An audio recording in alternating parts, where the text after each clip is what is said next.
Kembali lagi di kisah Abu Nawas. Jangan lupa subscribe dan like dengan penuh kisah menariknya. Menjadikan raja sebagai budak. Kadangkala untuk menunjukkan sesuatu kepada sang raja, Abu Nawas tidak bisa hanya sekedar melaporkannya secara lisan. Raja harus mengetahui dengan mata kepalanya sendiri, bahwa masih banyak di antara rakyatnya yang hidup sengsara. Ada saja praktek jual beli budak di kalangan masyarakat kerajaan. Dengan tekad yang bulat, Abu Nawas merencanakan menjual Baginda Raja. Karena menurut Abu Nawas, hanya Baginda Raja yang paling patut untuk dijual. Bukankah selama ini Baginda Raja selalu mempermainkan dirinya dan menyengsarakan pikirannya? Maka sudah sepantasnya lah kalau sekarang giliran Abu Nawas menghadap dan berkata kepada Baginda Raja Harun al-Rasyid. Ada sesuatu yang amat menarik yang akan hamba sampaikan hanya kepada Paduka yang mulia, kata Abu Nawas. Apa itu wahai Abu Nawas? Tanya Baginda langsung tertarik. Sesuatu yang hamba yakin belum pernah terlintas di dalam benak Paduka yang mulia, kata Abu Nawas meyakinkan. Kalau begitu cepatlah ajak aku ke sana untuk menyaksikannya, kata Baginda Raja tanpa rasa curiga sedikit pun.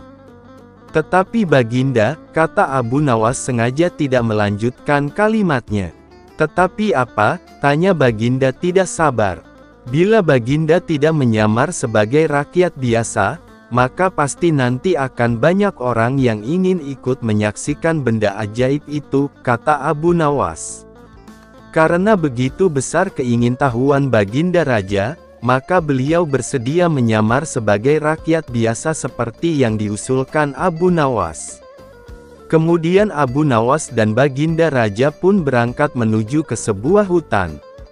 Setibanya di hutan, Abu Nawas meminta Baginda Raja mendekati sebuah pohon yang rindang dan memohon kepadanya untuk menunggu di situ.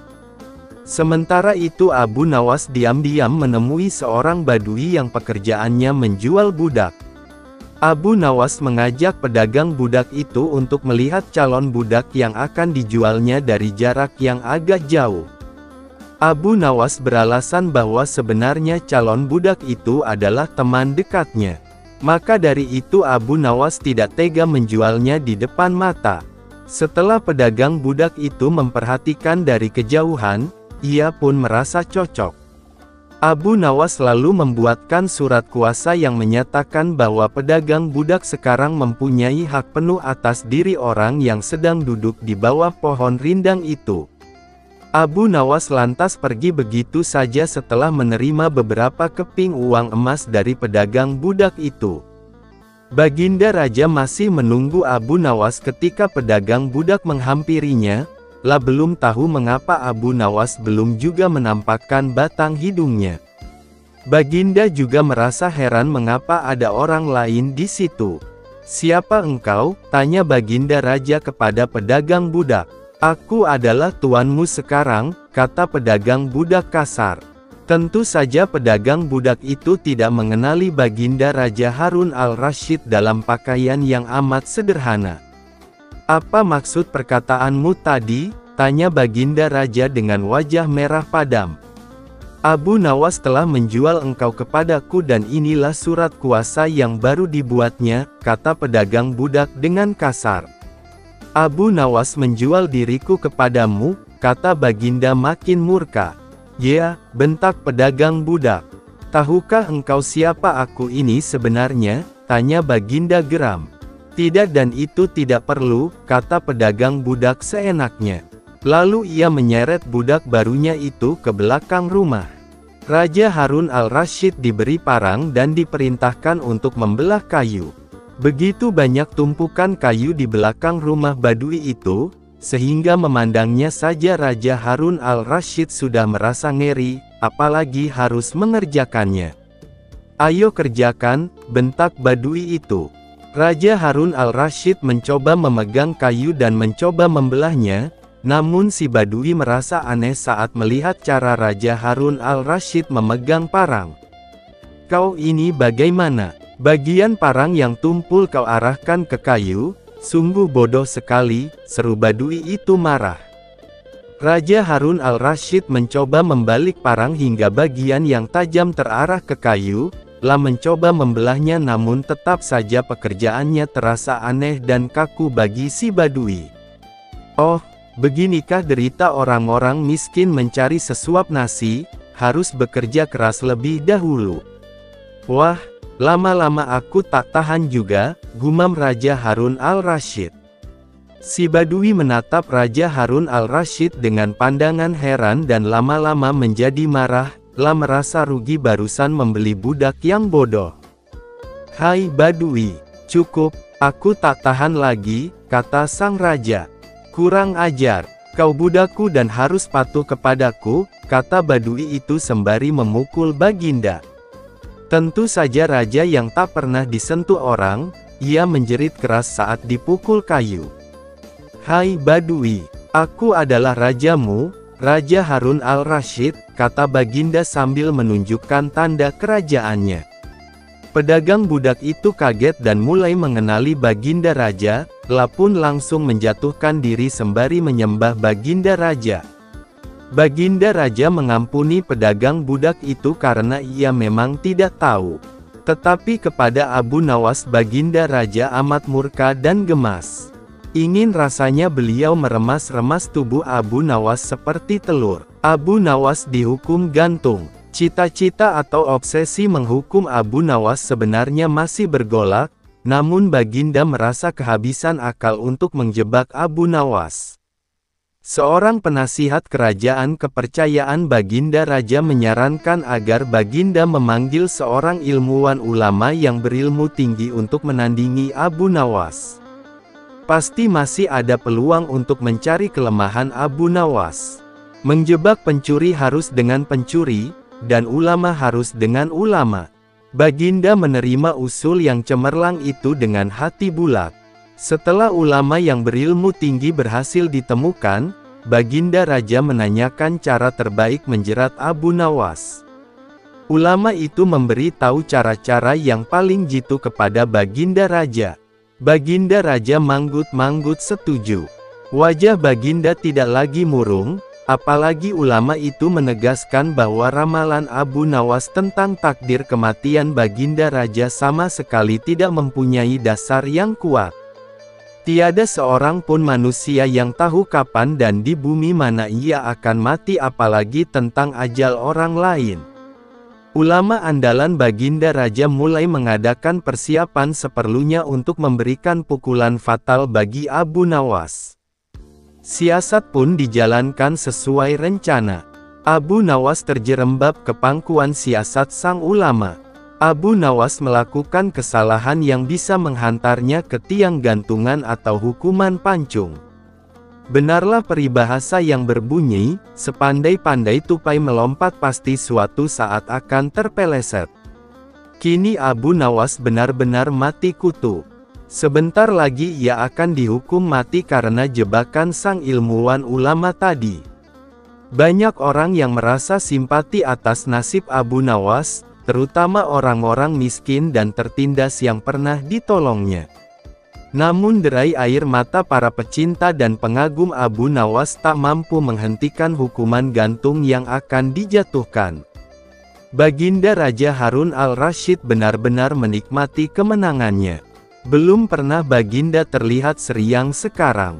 Keyakinan orang banyak bertambah mantap.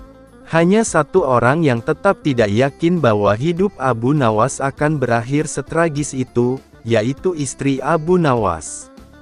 Bukankah Allah Azza wa Jalla lebih dekat daripada urat leher?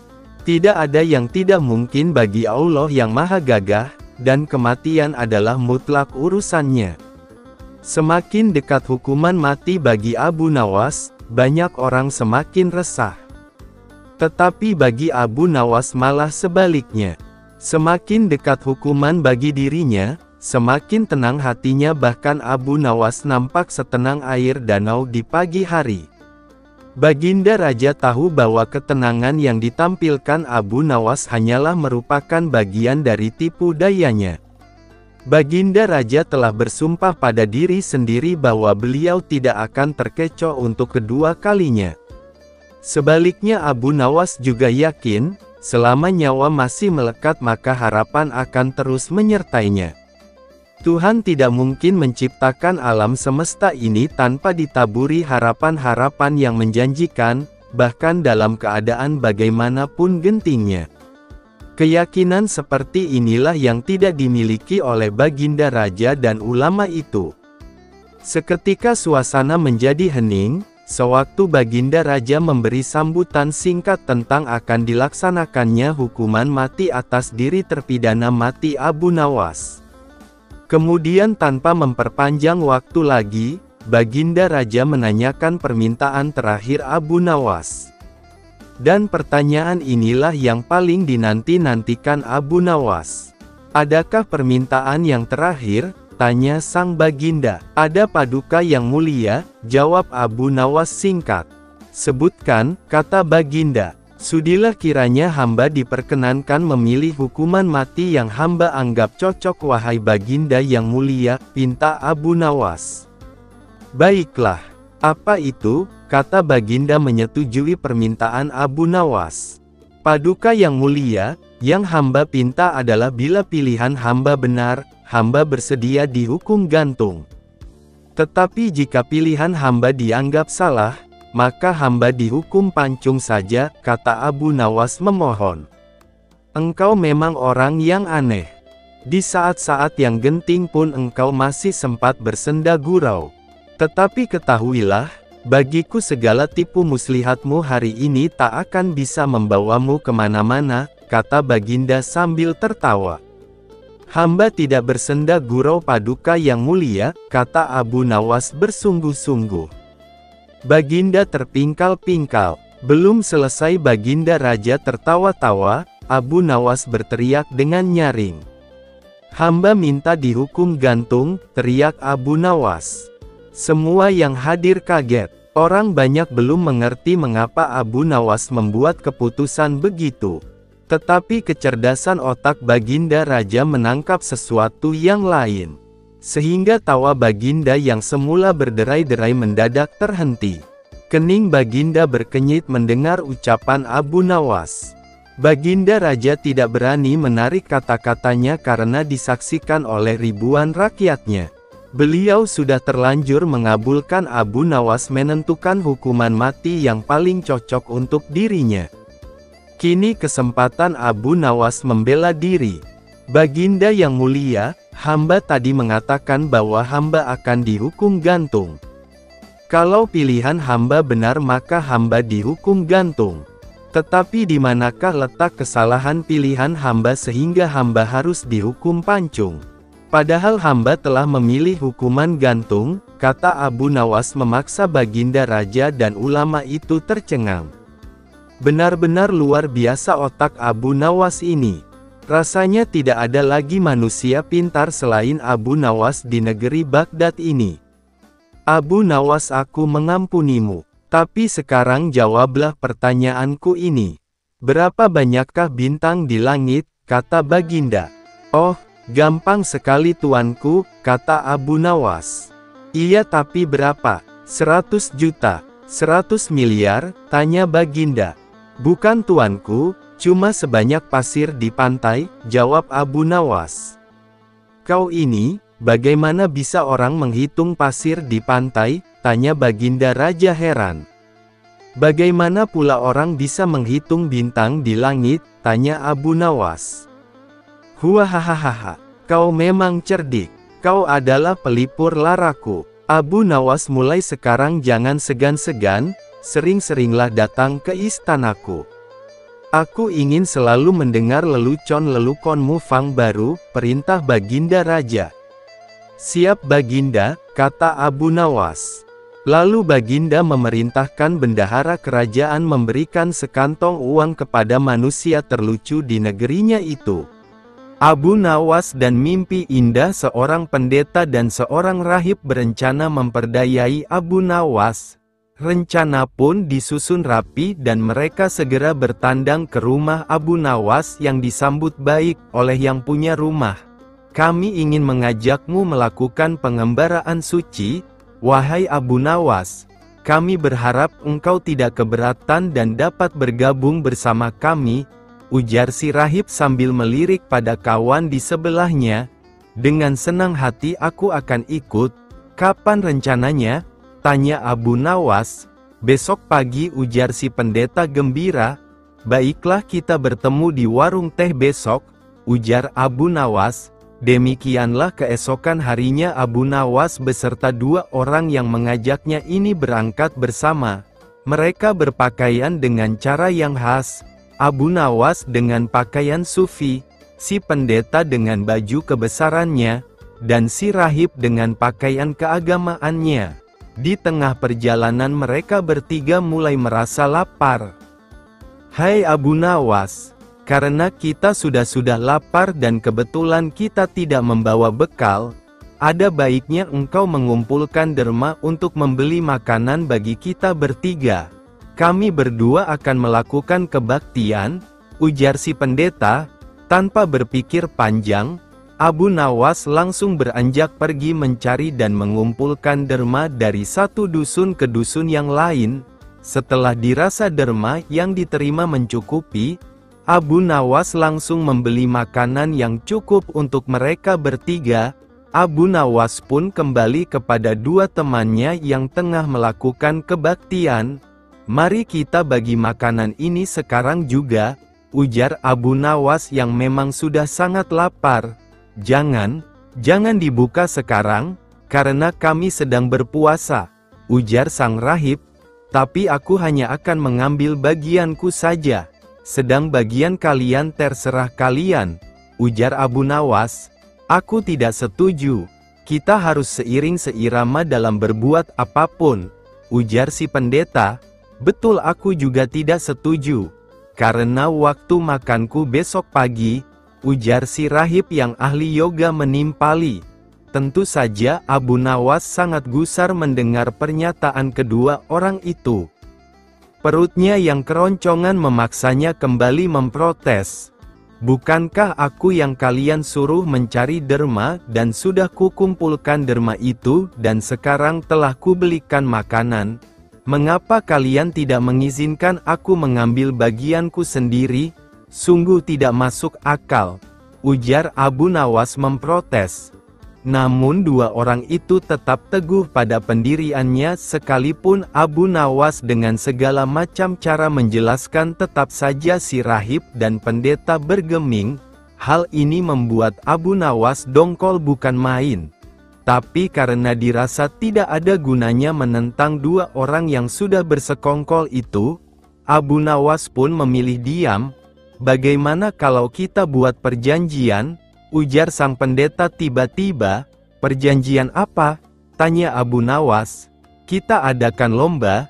Siapa yang nanti malam bermimpi paling indah, maka dia berhak atas bagian makanan yang lebih banyak. Sedang yang kedua mendapat bagian lebih sedikit. Sedang yang mimpinya tidak indah mendapat bagian makanan yang paling sedikit, ujar pendeta dengan cerdiknya. Karena sudah dongkol dan kesal, Abu Nawas menyetujui saja perjanjian itu. Begitu pagi sudah tiba mereka bertiga. Sudah bangun, dengan sangat antusias si rahib lalu menceritakan mimpinya. Luar biasa, semalam aku bermimpi indah sekali. Aku memasuki sebuah taman yang mirip sekali dengan nirwana. Aku merasakan suatu kenikmatan dan keindahan yang belum pernah kurasakan seumur hidupku, ujar rahib dengan gembiranya. Mimpimu sangat menakjubkan saudara rahib. Sangat menakjubkan, ujar si pendeta dengan agak berlebihan. Mimpiku pun tak kalah indahnya, ujar pendeta. Aku seolah-olah menembus ruang dan waktu. Aku menyusup ke masa silam di mana pendiri agamamu hidup. Dan sungguh sangat membahagiakan aku bertemu dengannya, dan kemudian aku diberkati olehnya, ujar sang pendeta dengan gembiranya. Seperti tadi, kini giliran rahib memuji-muji mimpi si pendeta. Sementara Abu Nawas diam saja melihat kelakuan dua orang yang memang bersekongkol memperdayai dirinya itu. "Hai Abu Nawas, kenapa kau diam saja? Apa mimpimu semalam? Apakah seindah mimpi kami?" ujar si rahib dan pendeta hampir bersamaan. Abu Nawas yang sudah tahu dirinya tengah dikerjai, hanya berujar pelan, "Kawan-kawanku sepengembaraan, kalian tentu mengenal Nabi Daud AS. Beliau adalah nabi yang ahli berpuasa. Tadi malam aku bermimpi bertemu dan berbincang-bincang dengannya. Beliau menanyakan apakah aku berpuasa atau tidak. Karena aku belum makan dari pagi, maka aku bilang saja bahwa aku berpuasa. Tidak tahunya beliau menyuruhku berbuka karena hari sudah malam. Tentu saja aku tidak berani membantah perintah seorang nabi. Makanya aku bangun dan langsung menghabiskan semua makanan," ujar Abu Nawas dengan santainya. Abu Nawas dan pukulan yang menjadi dinar.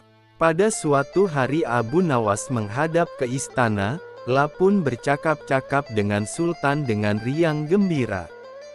Tiba-tiba terlintas dalam pikiran di benak Sultan, "Bukankah ibu si Abu Nawas ini sudah meninggal? Aku ingin mencoba kepandaiannya sekali lagi. Aku ingin menyuruh dia membawa ibunya ke istanaku ini. Kalau berhasil akan aku beri hadiah 100 dinar. Hai, Abu Nawas," titah Sultan, "besok bawalah ibumu ke istanaku, nanti aku beri engkau hadiah 100 dinar. Abu Nawas kaget. Bukankah beliau sudah tahu kalau ibuku sudah meninggal, tapi mengapa beliau memerintahkan itu, pikirnya. Namun dasar Abu Nawas, ia menyanggupi perintah itu. "Baiklah, tuanku, esok pagi hamba akan bawa ibu hamba menghadap kemari," jawabnya mantap. Setelah itu ia pun mohon diri. Sesampai di rumah, setelah makan dan minum, ia pergi lagi.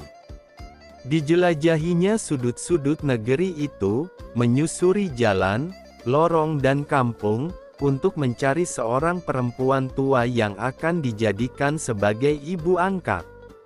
Rupanya, tidak mudah menemukan sesosok perempuan tua. Setelah memeras tenaga mengayun langkah ke sana kemari hingga jontor, barulah ia menemukan yang dicari. Perempuan itu adalah seorang pedagang kue apem di pinggir jalan yang sedang memasak kue-kue dagangannya.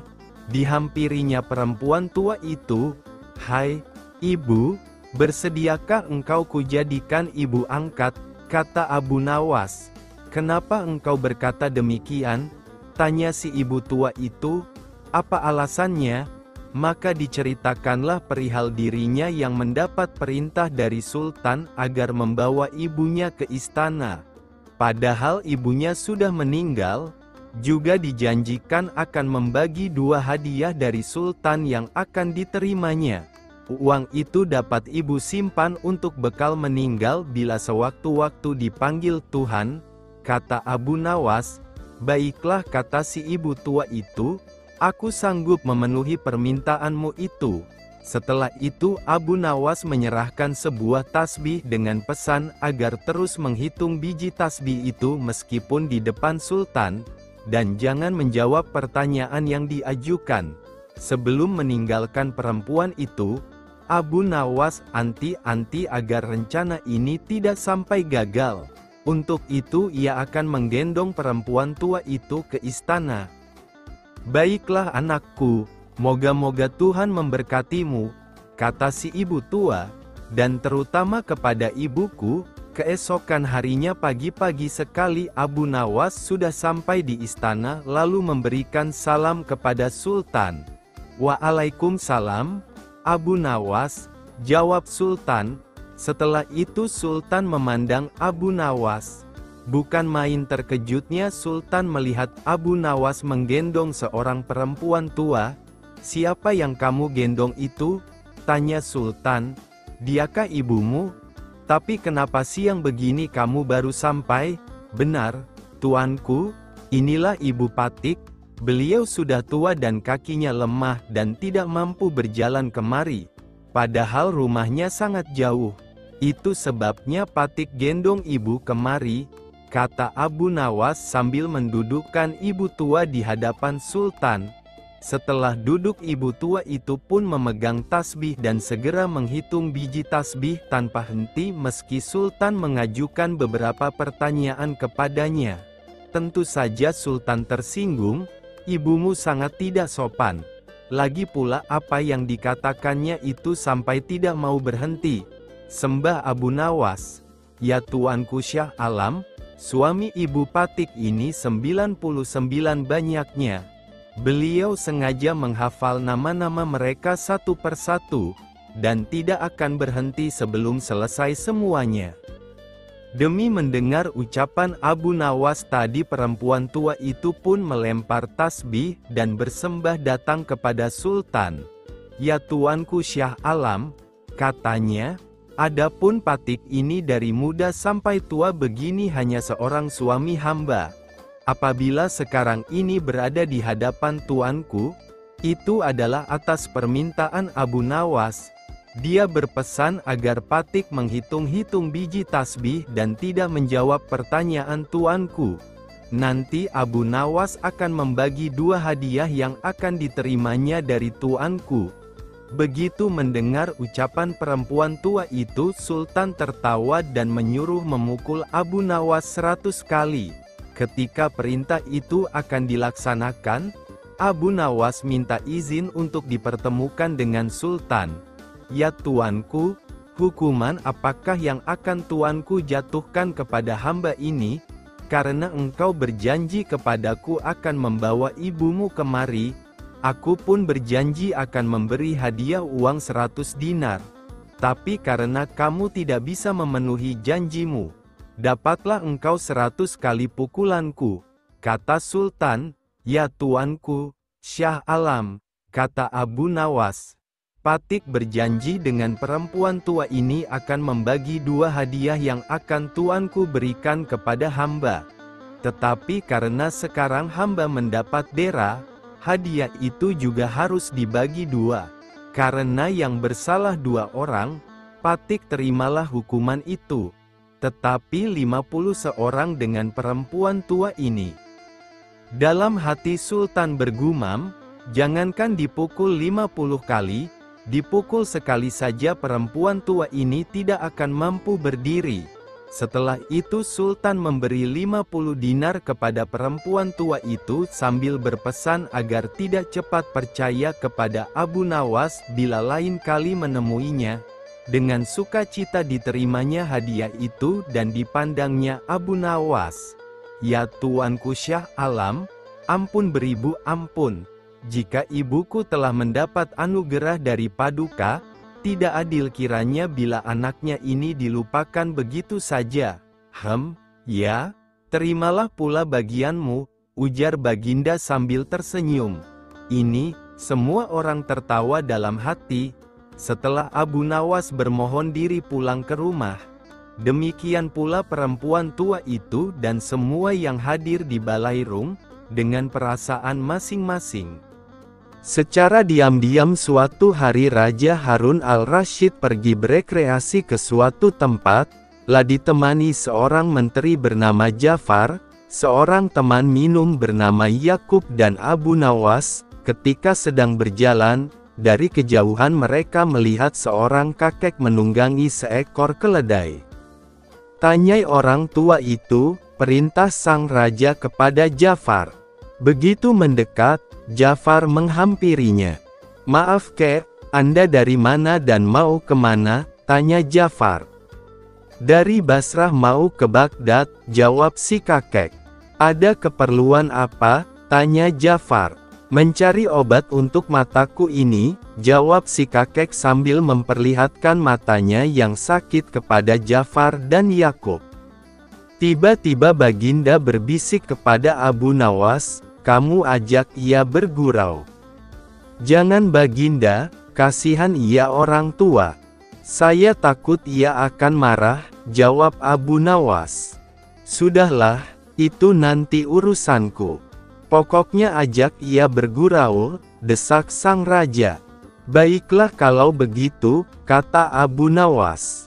Abu Nawas segera beranjak menghampiri si kakek dan kemudian memulai percakapan. Kek, misalkan aku berikan Anda resep untuk obat mata Anda itu, imbalan apa yang akan Anda berikan kepadaku? Tanya Abu Nawas. Pokoknya aku akan memberikan imbalan yang sesuai untukmu, jawab si kakek. Tolong dengarkan baik-baik resep yang akan aku berikan ini, kata Abu Nawas. Baik, lekas sebutkan, jawab si kakek tidak sabar. Begini, kakek ambil 3 tiupan angin, 3 sengatan terik matahari, 3 pantulan cahaya rembulan dan ditambah 3 sorot lampu biasa. Setelah semua terkumpul, maka tumbuklah pada sebuah lumpang yang tak berlubang. Selanjutnya kakek taruh ramuan yang telah lembut itu ke dalam sebuah mangkok besar yang sudah pecah berkeping-keping, lalu kakek simpan di udara selama 3 bulan. Setelah masa 3 bulan, oleskan ramuan itu ke matanya yang sakit sebanyak 3 kali sebelum tidur. Insya Allah matanya akan sembuh, jelas Abu Nawas. Si kakek pun naik pitam, ia tiba-tiba turun dari keledainya menghampiri Abu Nawas seraya berkata, ambil keledai ini sebagai imbalan awal, kata si kakek sambil memalingkan wajahnya, lah kemudian menambahkan, dan jangan lupa, jika setelah menggunakan resepmu itu mataku jadi sembuh, aku akan memberimu lagi imbalan berupa seorang budak wanita yang setia melayanimu. Jika kelak ternyata kamu telah mati terlebih dahulu meninggalkan aku, budak wanita itu pasti sudah menjemputmu di neraka sana, lah akan setia meludahi matamu dan memukuli wajahmu sambil berteriak mengolok-olokmu. Mendengar jawaban si kakek yang cukup telak itu, sang Raja Harun al-Rasyid seketika tertawa terpingkal-pingkal.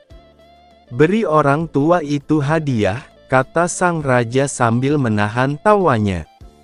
Terima kasih Baginda, jawab si kakek dengan senang hati, kemudian ia pun pamit pergi. Sang raja melihat Abu Nawas terbengong-bengong di tempatnya. Karena merasa kasihan sehabis balik dikerjai si kakek gara-gara ulahnya, Baginda menyuruh Ja'far untuk memberinya hadiah juga. Membayar dengan bunyi. Pada suatu hari dalam sebuah perjalanan jauh menuju suatu tempat, Abu Nawas merasa kelaparan. Akan tetapi ia kehabisan persediaan bekal makanan. Selain itu persediaan uang di kantongnya juga sudah menipis, hanya tersisa beberapa keping saja, padahal perjalanan yang harus ditempuh masih lumayan jauh. Sisa uang tersebut tidak akan cukup membantunya untuk meneruskan perjalanan jika ia menggunakan uangnya untuk membeli makanan menghilangkan rasa laparnya yang mulai menyerang pada saat itu. Meski lapar, Abu Nawas tetap melanjutkan perjalanannya walaupun langkahnya sudah mulai gemetar. Karena merasa sudah cukup lapar dan lelah, Abu Nawas akhirnya memilih untuk beristirahat sejenak di sebuah tempat di keramaian. Secara tidak sengaja, Abu Nawas melihat sebuah warung makan di depannya. Karena tidak kuasa menahan rasa lapar, Abu Nawas pun akhirnya memasuki warung tersebut meski tidak berniat membeli makanan. Setelah memasuki warung, Abu Nawas langsung menuju ruangan dapur dan melihat asap yang sedang mengepul dan mengeluarkan aroma yang pastinya menggoda lidah untuk mencicipinya. Abu Nawas terus menghirup aroma-aroma dari masakan yang ada di dapur warung itu. Ia membayangkan seakan-akanlah sedang menyantap makanan yang sangat lezat itu. Setelah ia merasa puas, dan rasa laparnya untuk sementara sudah mereda, Abu Nawas segera beranjak meninggalkan warung untuk melanjutkan perjalanannya. Namun begitu keluar dari warung, Tiba-tiba sang pemilik warung mengejar dan meneriakinya. "Hai tuan, tunggu dulu, mau kemana kau? Bayar dulu," teriak pemilik warung. Abu Nawas langsung menghentikan langkahnya, lah heran mengapa pemilik warung itu menghentikannya meminta bayaran, padahal ia sama sekali tidak makan atau minum di warungnya. Akan tetapi Abu Nawas tidak mau ambil pusing, ia tetap tenang menghadapi pemilik warung itu. "Mau pergi seenaknya saja, bayar dulu baru boleh pergi," kata pemilik warung itu pada Abu Nawas. Mendengar perkataan pemilik warung itu, Abu Nawas langsung menganggukkan kepala tanda setuju akan membayar. Abu Nawas langsung merogoh kantongnya. Sesaat kemudian ia langsung mengaduk-aduk isi kantungnya yang berisi beberapa keping uang hingga terdengar bunyi krik-krik-krik dari kantongnya. "Ayo cepat bayar, itu kan bunyi uangmu," kata pemilik warung itu. Kemudian Abu Nawas menjawab, "Itu tadi bayarannya, aku bayar pakai bunyi saja karena di warungmu aku hanya dapat baunya saja," jawab Abu Nawas. Si pemilik warung jadi terdiam malu, tidak dapat berkata apa-apa mendengar jawaban Abu Nawas. Bukannya bersedekah pada orang yang membutuhkan, malah meminta bayaran padahal orang tidak makan apa-apa. Abu Nawas pun langsung pergi meninggalkan pemilik warung itu dan melanjutkan perjalanannya. Pohon beringin. Suatu hari Abu Nawas berjalan-jalan menuju kebunnya. Di kebun Abu Nawas yang lumayan luas itu ditanami tanaman buah dan sayur-sayuran yang bermacam ragam. Abu Nawas lantas berjalan menyusuri setiap petak kebunnya melewati bermacam-macam tanaman buah segar yang siap untuk dipanen. Abu Nawas sangat bersyukur atas apa yang telah Tuhan berikan kepadanya. Suasana pada hari itu cukup terik, sehingga membuat Abu Nawas sangat lelah dan memilih berteduh di bawah sebatang pohon beringin yang tumbuh di sekitar situ, sambil menyantap bekal makanan yang sudah disiapkan istrinya.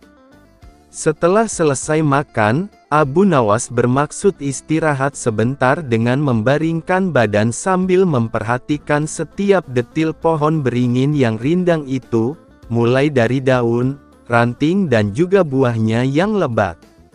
Setelah terus memperhatikan pohon tersebut, tiba-tiba saja terlintas sesuatu di pikirannya. "Aku heran, apa sebabnya pohon beringin yang sebesar ini tapi buahnya hanya kecil saja? Padahal pohon labu yang kecil merambat dan mudah patah saja bisa menghasilkan buah yang besar-besar. Apakah Tuhan tidak adil?" gumam Abu Nawas dalam hati. Tidak lama berselang, angin bertiup mengenai pohon beringin tersebut. Rantingnya pun bergerak-gerak dan saling bergesekan. Sesaat kemudian, jatuhlah sebiji buah beringin tepat mengenai kepala Abu Nawas yang sedang tidak bersorban itu. Kejadian tersebut sungguhlah menjawab pertanyaan Abu Nawas. Ternyata seperti itu jawabannya. Tuhan memang maha adil, gumam Abu Nawas.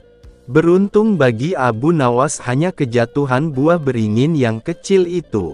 Bagaimana jadinya jika pohon beringin buahnya sebesar labu? Tidak terpikirkan apa yang akan dialami oleh Abu Nawas. Tuhan telah menciptakan setiap makhluknya dilengkapi dengan kekurangan dan kelebihannya, dan semua itu berjalan sesuai dengan fungsi dan kodratnya masing-masing. Memindahkan istana raja. Baginda Raja baru saja membaca kitab tentang kehebatan Raja Sulaiman yang mampu memerintahkan para jin untuk memindahkan singgasana Ratu Bilqis di dekat istananya. Baginda tiba-tiba merasa tertarik. Hatinya mulai tergelitik untuk melakukan hal yang sama. Mendadak beliau ingin istananya dipindahkan ke atas gunung agar bisa lebih leluasa menikmati pemandangan di sekitar. Dan bukankah hal itu tidak mustahil bisa dilakukan karena ada Abu Nawas yang amat cerdik di negerinya? Tanpa membuang waktu, Abu Nawas segera dipanggil untuk menghadap Baginda Raja Harun al-Rasyid. Setelah Abu Nawas dihadapkan, Raja pun berkata kepada Abu Nawas, "Abu Nawas, engkau harus memindahkan istanaku ke atas gunung agar aku lebih leluasa melihat negeriku," kata Baginda sambil melirik reaksi Abu Nawas. Abu Nawas tidak langsung menjawab, ia berpikir sejenak hingga keningnya berkerut. Tidak mungkin menolak perintah Baginda kecuali kalau memang ingin dihukum. Akhirnya Abu Nawas terpaksa menyanggupi proyek raksasa itu. Ada satu lagi permintaan dari Baginda, yakni pekerjaan itu harus diselesaikan hanya dalam waktu sebulan. Abu Nawas pun pulang dengan hati yang bingung. Setiap malam ia hanya berteman dengan rembulan dan bintang-bintang. Hari-hari dilewatinya dengan kegundahan. Tak ada hari yang lebih berat dalam hidup Abu Nawas kecuali hari-hari itu. Tetapi pada hari ke-9 ia tidak lagi merasa gundah gulana. Keesokan harinya Abu Nawas menuju istana, menghadap Baginda untuk membahas pemindahan istana. Dengan senang hati Baginda Raja pun mendengarkan apa yang ingin dikatakan Abu Nawas.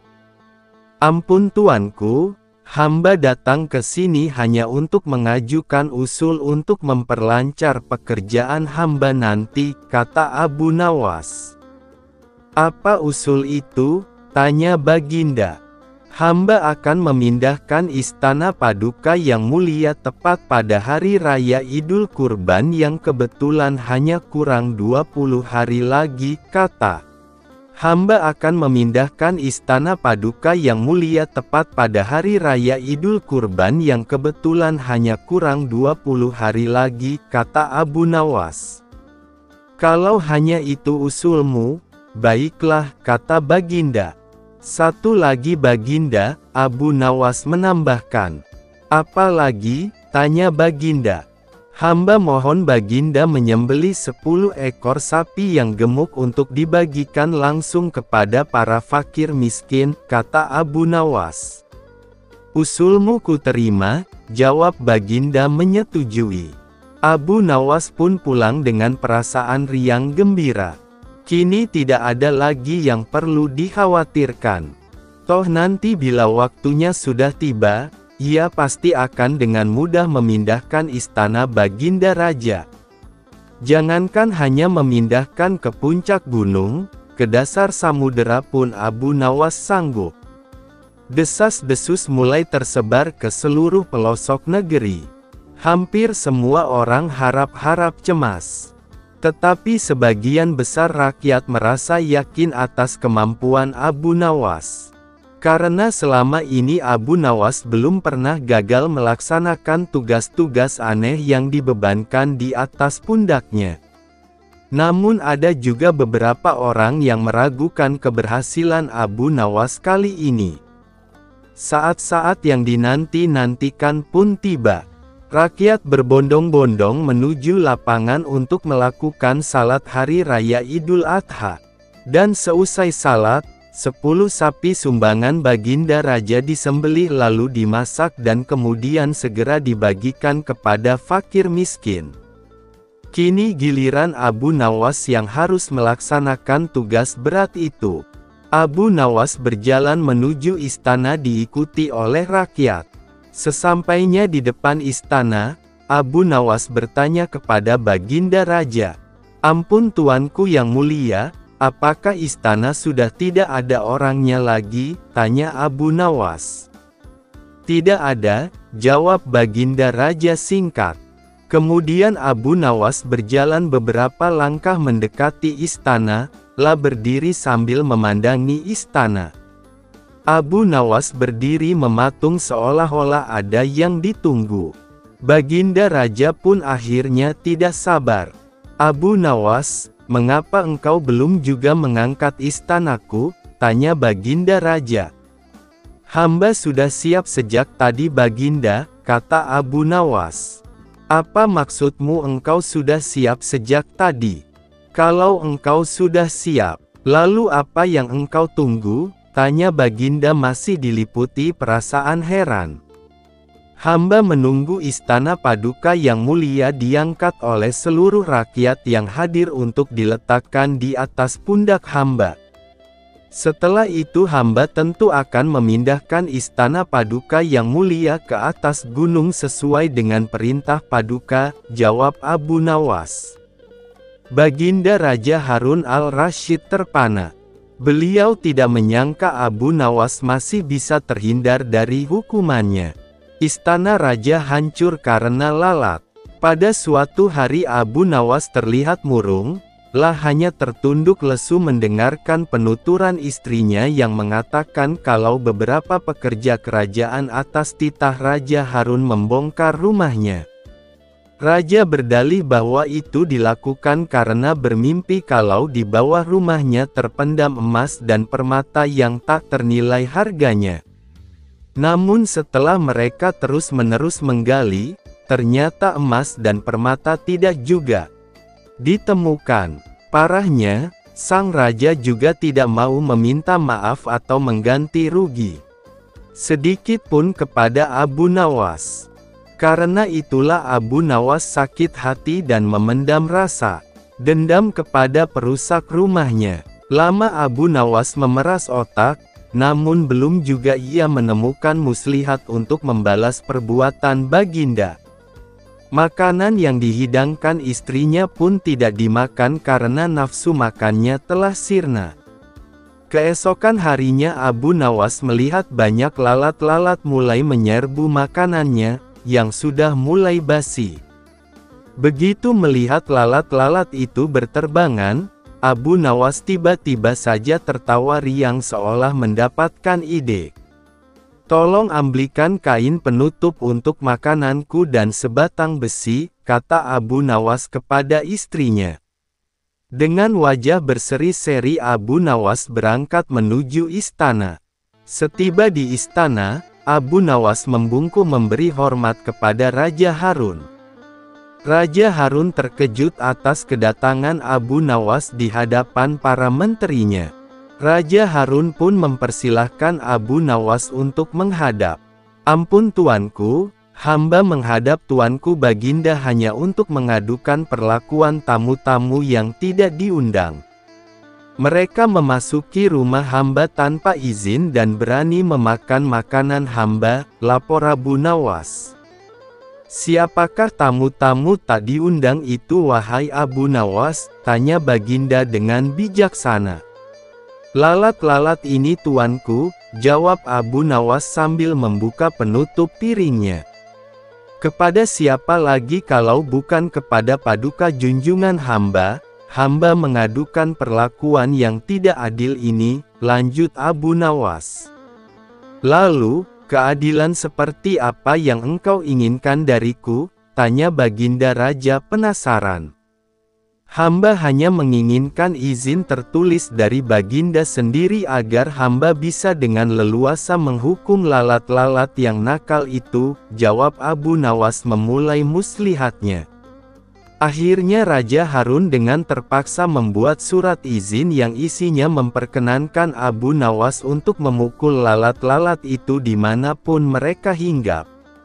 Setelah mendapat izin tertulis itu, Abu Nawas mulai mengusir lalat-lalat di piringnya. Setelah mendapat izin tertulis itu, Abu Nawas mulai mengusir lalat-lalat di piringnya hingga mereka terbang dan hinggap di sana-sini. Dengan menggunakan tongkat besi yang dibawanya dari rumah, Abu Nawas mulai mengejar dan memukuli lalat-lalat itu. Ketika hinggap di kaca, Abu Nawas dengan tenang dan leluasa memukul kaca itu hingga pecah. Kemudian vas bunganan indah milik sang raja juga ikut terkena pukul dan pecah. Akhirnya, hanya dalam beberapa menit saja seluruh perabot istana hancur berkeping-keping. Raja Harun tidak bisa berbuat apa-apa kecuali menyadari kekeliruannya yang telah dilakukan terhadap Abu Nawas dan keluarganya. Setelah merasa puas, Abu Nawas mohon diri. Barang-barang kesayangan Raja Harun banyak yang hancur. Bukan cuma itu saja, Raja juga menanggung rasa malu. Kini dia sadar betapa kelirunya telah berbuat semena-mena kepada Abu Nawas. Abu Nawas melunasi hutang Raja. 2.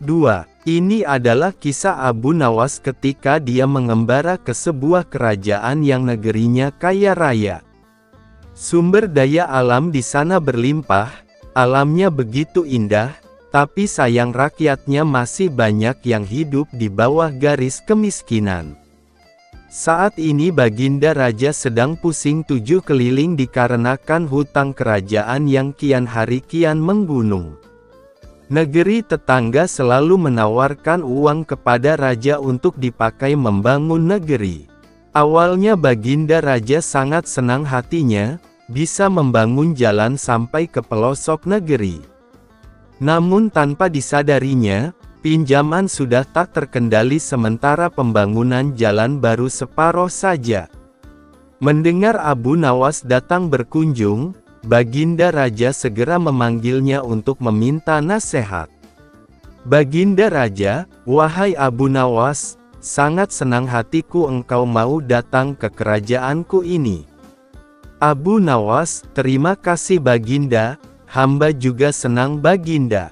Betapa tidak, hamba yang hanya seorang pengembara bisa hadir diajak untuk makan siang di istanamu yang megah ini. Baginda Raja, makanlah sepuasmu Abu Nawas, jangan malu-malu. Abu Nawas, kalau boleh tahu ada apa gerangan Baginda Raja memanggil saya ke istana? Baginda Raja, habiskanlah dulu makananmu, baru nanti saya bercerita. Abu Nawas segera menyelesaikan makannya agar Baginda Raja menceritakan maksud undangan itu. Baginda Raja, tidak enakkah makananku ini Abu Nawas? Begitu tergesa-gesanya kau makan. Abu Nawas, tidak Baginda, makanan ini sangat enak. Aku sebagai seorang pengembara tidak boleh makan banyak-banyak sebab perjalananku masih jauh. Baginda Raja, baiklah kalau begitu, mari kita jalan-jalan ke halaman belakang sambil kuceritakan maksud dirimu kupanggil ke istana. Abu Nawas dengan hati yang berdebar-debar mengikuti Baginda Raja dari sebelah kanan beliau. Baginda Raja, begini Abu Nawas, aku saat ini sangat pusing 7 keliling. Aku berusaha keras sekuat tenaga agar hidup rakyatku sejahtera. Namun yang terjadi malah sebaliknya, negeriku terlilit hutang. Apa yang harus aku lakukan Abu Nawas? Abu Nawas, kenapa bisa terlilit hutang Baginda Raja? Bukankah negeri ini sangat kaya raya? Baginda Raja, itulah Abu Nawas. Memang negeri ini sangat kaya namun rakyatku tak mampu mengelolanya. Maka sumber daya alam seperti tambang emas dan minyak bumi dibantu oleh negeri tetangga untuk mengelolanya. Semuanya berjalan dengan baik, tidak ada yang salah. Abu Nawas, lalu kenapa bisa berhutang jika tidak ada yang salah? Baginda Raja, banyak negeri tetangga menawarkan pinjaman. Mereka bilang, jika seluruh rakyat ingin menikmati kekayaan negeri ini, maka aku harus membangun jalan raya sampai ke pelosok negeri. Jadilah aku bangun jalan sampai ke negeri terluar sekalipun. Tapi apa yang terjadi? Negeriku ini sangat luas, sehingga butuh biaya yang sangat besar untuk membangun jalan. Kini sebelum pembangunan itu tuntas, hutangku telah menggunung. Memang negeri tetangga tidak mempermasalahkan hutang tersebut, cuma aku sangat resah, jika aku lanjutkan pembangunan ini bisa jadi negeri ini tidak mampu lagi membayar hutang. Alhasil bisa tergadai semuanya. Abu Nawas terdiam beberapa saat memikirkan cara yang jitu. Tak lama Abu Nawas membisikkan sesuatu ke telinga Baginda Raja. 2 hari sejak Abu Nawas ke istana, maka diundanglah raja-raja negeri tetangga yang telah meminjamkan uang ke kerajaan Baginda Raja ini. Ada 4 orang raja yang diundang, yakni Raja Negeri Utara, Barat, Timur dan Selatan. Mereka diundang untuk mengikuti sayembara. Baginda Raja, begini teman-teman dari negeri Utara, Barat, Timur dan Selatan. Maksud dan tujuan saya mengundang rekan sekalian adalah untuk mengadakan sayembara. Sayembara apa? Serentak keempat raja negeri tetangga itu bertanya. Baginda Raja, sayembara untuk mendapatkan kekayaan alam negeriku ini. Jika teman-teman sekalian bisa menjawab pertanyaan dari Abu Nawas yang kebetulan berkunjung ke negeriku ini, maka teman-teman berhak mendapatkan salah satu sumber daya alam yang dikehendaki. Tetapi jika tidak bisa menjawab, maka hutangku kepada negerimu lunas. Bagaimana? Setujukah teman-teman? Sesaat para hadirin terdiam. Mereka berpikir keras untung dan ruginya sayembara ini. Raja Negeri Utara, aku sih tidak keberatan. Raja Negeri Barat, setuju. Raja Negeri Timur, boleh. Raja Negeri Selatan, ayo Abu Nawas, keluarkan pertanyaanmu biar seluruh kekayaan alam negeri ini bisa berpindah ke kerajaanku. Dengan tidak membuang-buang waktu, naiklah Abu Nawas ke podium untuk memberikan pertanyaan sayembara. Abu Nawas, pertanyaannya mudah saja, yakni mana yang lebih dulu telur atau ayam? Alasannya harus masuk akal. Raja Negeri Utara, telur lebih dulu. Baginda Raja, alasannya apa? Raja Negeri Utara, tidak mungkin ayam lebih dulu karena ayam berasal dari telur. Baginda Raja, kalau begitu siapa yang mengerami telur? Raja Negeri Utara terdiam dengan wajah pucat, terbayang hutang Baginda Raja lunas dengan sendirinya. Raja Negeri Barat, ayam lebih dulu. Baginda Raja, berikan alasan juga temanku. Raja Negeri Barat, ayam betina dibuahi oleh ayam jantan sehingga dia bisa bertelur. Makanya ayam tercipta lebih dulu. Baginda Raja, dari mana asalnya ayam? Raja Negeri Barat, dari telur. Baginda Raja, nah, berarti bukan ayam yang lebih dulu. Tenggorokan Raja Negeri Barat mendadak menjadi tersekat, tak bisa berkata-kata lagi. Raja Negeri Timur, ayam dan telur sebenarnya tercipta bersamaan. Baginda Raja, kenapa begitu? Raja Negeri Timur, tidak mungkin ada ayam kalau tidak ada telur yang menetas. Tidak mungkin juga ada telur kalau tidak ada ayam. Baginda Raja, bukankah ayam betina bertelur harus dibuahi oleh ayam jantan? Mendadak Raja Negeri Timur menangis terseduh-seduh. Raja Negeri Selatan, ayam jantan lebih dulu. Karena tanpa dibuahi oleh ayam jantan, tidak mungkin ayam betina bisa bertelur. Baginda Raja, lalu ayam jantan dari mana datangnya?